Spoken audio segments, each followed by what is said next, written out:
Lectura del Santo Evangelio según San Marcos. En aquel tiempo se acercaron a Jesús los fariseos y se pusieron a discutir con él, y para ponerlo a prueba le pedían una señal del cielo. Jesús suspiró profundamente y dijo: ¿Por qué esta gente busca una señal? Les aseguro que a esta gente no se le dará ninguna señal. Entonces los dejó. Se embarcó de nuevo y se fue a la otra orilla. Palabra del Señor. Le pedían una señal del cielo. A los obstinados fariseos no parecen bastarles lo que podríamos llamar milagros ordinarios. Es por eso que, para ponerlo a prueba, ellos demandan una señal del cielo, es decir, un prodigio realizado por Dios. Frente a tal cerrazón, Jesús les advierte que, por supuesto, el Señor no les concederá el milagro solicitado. Entonces, apesadumbrado, Él se va en la barca en busca de gente más humilde, más abierta y más bien dispuesta. La verdadera fe no solo va más allá de los signos, sino que incluso está dispuesta a renunciar a cualquier divina intervención, así sea muy impactante. Pero, ¿por qué esta generación reclama un signo, un milagro del cielo? En el Evangelio que hemos escuchado, vemos cómo los fariseos no entendieron nada, ni percibieron el significado de la multiplicación de los panes y los peces, y discutieron con Jesús pidiéndole un signo. Hoy seguimos sin enterarnos de nada, pedimos signos, y sin embargo tenemos el signo mayor, el propio Jesús, su vida, su resurrección. ¡Qué tristeza! ¿No sería la de Jesús en ese tiempo y en nuestros días ante tanta ceguera, ante tanta indiferencia? Así que Jesús se marchó sin darles ningún signo, porque el signo principal del cielo estaba frente a ellos. Se había encarnado y no lo reconocieron. Si se lo estaba dando todo y ellos no querían ver, sus ojos, los del corazón, estaban demasiado cerrados y así no se puede ver nada. Todo está oscuro, vacío, hueco. En Jesús se nos ha mostrado la belleza de la vida, la belleza del amor del Padre, la abundancia del amor, de la entrega, y no vemos nada, no queremos ver. Hoy nosotros no podemos darnos cuenta o no queremos darnos cuenta de que Jesús está en la Eucaristía, en el pan eucarístico, en su palabra, y no lo reconocemos. Hoy Jesús está en su iglesia, particularmente en los pobres. Señor, ¿cuándo te dimos de comer? ¿Cuándo te dimos de beber? ¿Cuándo te visitamos? ¿Cuándo te vestimos? Créanme, cuando lo hicieron con el más pequeño e insignificante de mis hermanos, a mí me lo hicieron y no lo reconocemos. Nuestra fe es débil. Queremos tener pruebas, signos que nos demuestren, que nos hagan ver. No dejamos de pedir señales, así como lo hacían los judíos cuando Pablo les predicaba, pero la única señal que les podía dar, que constantemente él presentaba, era la cruz y la resurrección. Hoy mucha gente está en grupos de diferente matiz o carisma y están buscando los milagros, que los mudos hablen, que los ciegos vean, que los sordos oyan, escuchen, etcétera, etcétera. Pero no somos capaces de ver el milagro del amor en la familia, en la vida, en la relación de pareja, en los hijos que Dios ha dado a los matrimonios, en los papás que, a pesar de tantas adversidades y de tantas situaciones críticas, esos esposos siguen unidos. A pesar de tantas corrientes de pensamiento que degradan la dignidad humana, siguen unidos esos matrimonios hasta que la muerte los separe. No somos capaces de reconocer el testimonio de tantos sacerdotes religiosos, religiosas. No somos capaces de reconocer la presencia de Dios y a Dios actuando en su cuerpo místico en las comunidades de oración, de clausura, en los monjes, monjas, en la vida consagrada, en el amor del servicio que tantos laicos brindan a las parroquias, a sus comunidades, el amor de Cristo servidor en los diáconos, en los misioneros que van de lugar en lugar llevando el evangelio. Nos pasa de noche. No podemos rechazar la oportunidad que Jesús nos da para creer, para sabernos salvados por su amor, porque nos amó hasta el extremo, hasta dar la vida, y no nos enteramos, no lo vemos. Sí, sé que me repito en lo mismo, repito continuamente esta idea, pero eso es lo que necesitamos, que nos lo repitan una y otra vez para que dejemos de estar tan ciegos, tan sordos. No podemos endurecer nuestro corazón ante tanto amor. Debemos estar dispuestos a reconocer a Jesús, el enviado del Padre, el amor del Padre, el amor que hay entre el Padre con su iglesia, el único mediador, Jesucristo, sumo y eterno sacerdote, Rey de reyes, Señor de señores.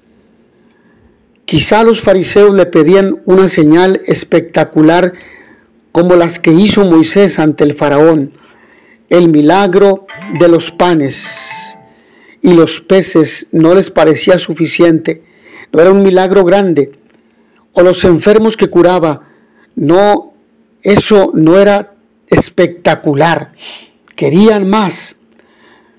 Por muchas señales que hubiera hecho Jesús, hubiese dado igual, no creerían, había falta de fe y seguimos sin fe.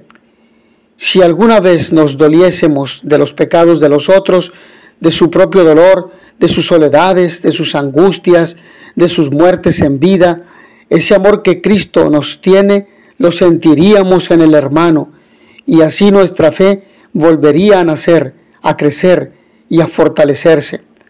Abramos los ojos de nuestro corazón al amor, a la esperanza, en este tiempo de la esperanza en el cual hemos sido convocados a ser peregrinos de la esperanza, y hagamos de nuestra oración un constante diálogo con Dios para que nuestra fe sea fuerte.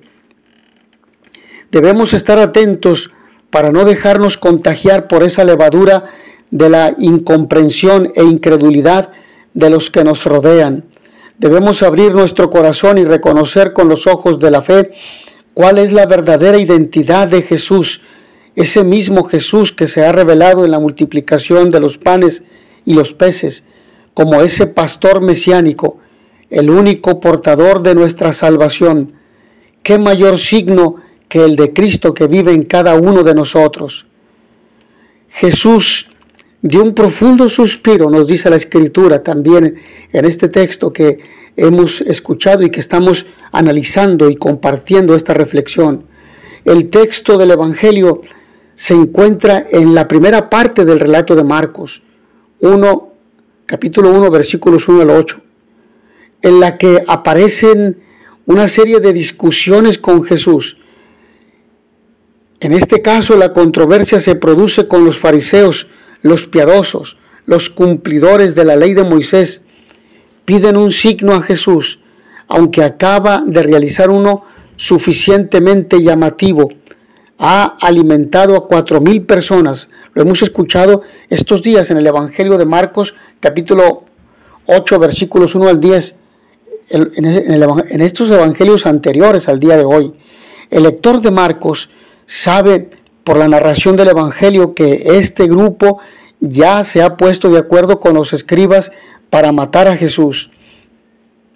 Por ello, no le sorprende la falta de buena voluntad en la intencionalidad de su petición. Solo pretenden ponerlo a prueba.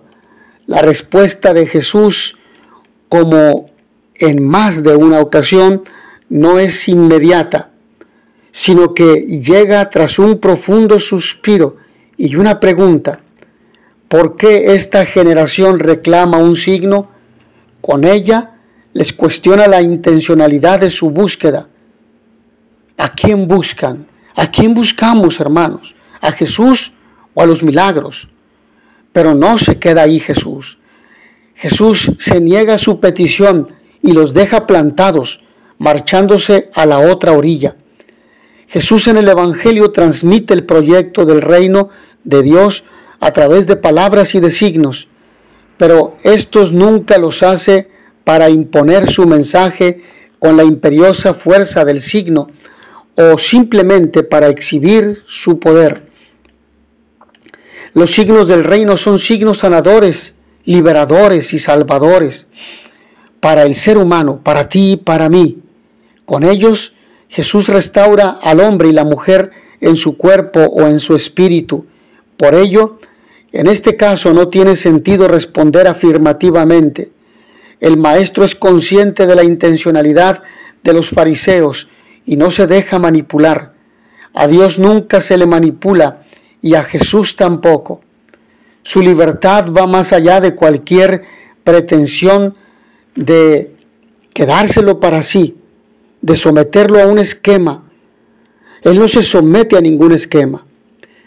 La actitud de los fariseos nos interroga también sobre qué intencionalidad hay detrás de nuestras búsquedas y deseos. ¿Qué tipo de signos le pedimos a Jesús? Intentamos a veces manipular a Dios para que responda a nuestros intereses. Buscamos un Dios a nuestra medida. Por ello, recordemos lo que nos dice el texto. Le pidieron un signo del cielo. La envidia es aquello que se siembra en el corazón por falta de logros personales. Algunas veces se maquilla de amabilidad, se pone perfume de cortesía y sale a la calle disfrazada de buena voluntad. Es 1000 veces más terrible que el hambre, porque es hambre espiritual. El envidioso se molesta ante la satisfacción ajena. Solamente se siente tranquilo al contemplar la miseria de otros. Por lo tanto, es estéril todo empeño en satisfacerlo. La envidia no siempre es lo material. A veces la gente siente celos por tu responsabilidad, por tu espíritu, por tu esfuerzo, tu sonrisa, tus ganas de salir adelante, tu alegría, tu fuerza, tu carácter, tu actitud de servicio. Cuando una persona progresa, alégrate de sus frutos y verás cómo mañana, con esfuerzo y sin envidia, conseguirás el doble. Caín, a propósito de la primera lectura, por envidia mata a su hermano Abel.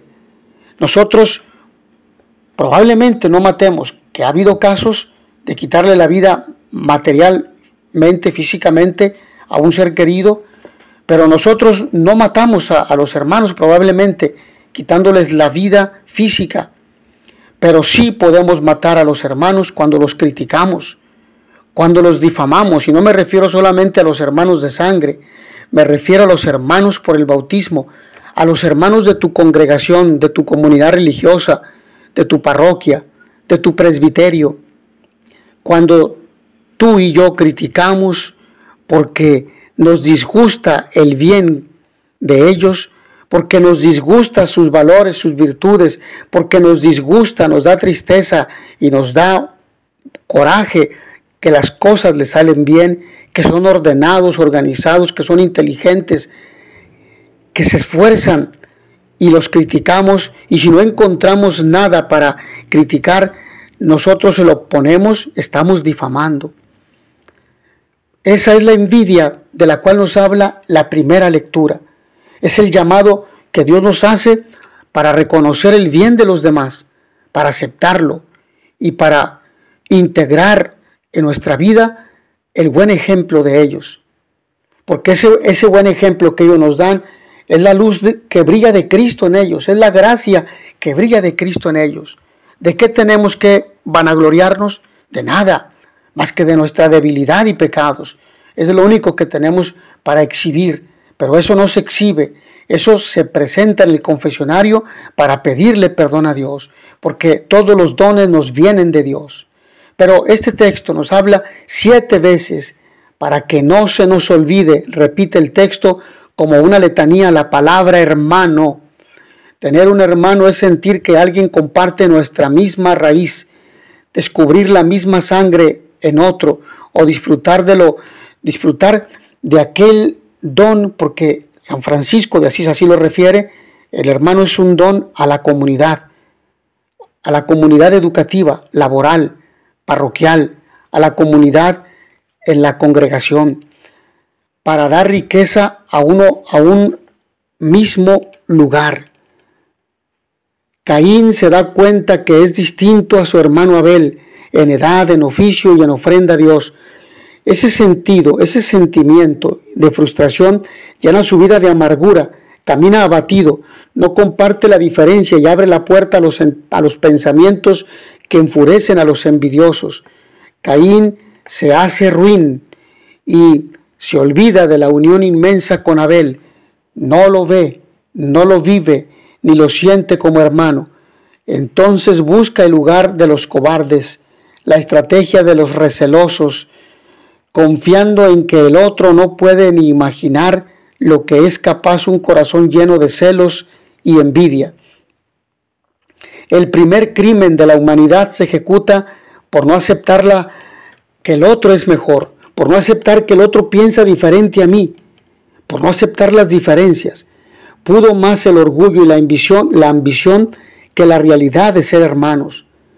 Y resuena la pregunta estremecedora de un Dios dolido en busca de un hijo sin vida a manos de su hermano, que a tenor de la respuesta no le importa la fraternidad ni se considera guardián de nadie. Qué tristeza desentenderse por envidia de un hermano. Muchos creen que solo queda esconderse, vivir errantes tras el lamento de una conciencia señalada por la marca de Caín, vagar con el eco del salmista que nos habla de un Señor que no se calla, que no es como nosotros, que nos echa en cara nuestra falta de lealtad. Pero hay otros que, aún con esa señal, a la espera de la misericordia, no cesan de ofrecer un sacrificio de alabanza. Aprenden de los errores y aceptan que en la diferencia está la riqueza y que hay que romper la espiral de violencia respetando la vida y la dignidad de cada persona. Mientras los fariseos pierden el tiempo en discutir pidiendo signos en el cielo, Jesús suspira profundamente por muchos signos que vean ya están predispuestos a no creer. Marcha a la otra orilla buscando corazones nobles, limpios, acogedores de los signos nuevos del reino con quienes tientan a Dios. Mejor responder con claridad y sin engaños. No hay peor ciego que el que no quiere ver. Jesús dejaba huellas de cielo en quienes se cruzaron en su camino, signos de la presencia misma de Dios en él y en su palabra. Cada día derramaba la abundancia divina en quienes se ofrecían para hacer la voluntad del Padre. Hoy nos interpela esta palabra. Uno de los grandes males que nos azota y que late detrás de tantas situaciones de injusticia es el corazón envidioso del hombre. La envidia es calumniar, difamar, juzgar, traicionar, matar la dignidad del otro, del hermano, muchas veces con la lengua. También es un mal entre los seguidores de Jesús que provoca heridas y deja cicatrices. Un cristiano envidioso es un antitestimonio, pues su vida está muy alejada del Evangelio. De igual manera que la de aquellos que aún siguen pidiendo signos para creer. Dichosos los que crean sin haber visto.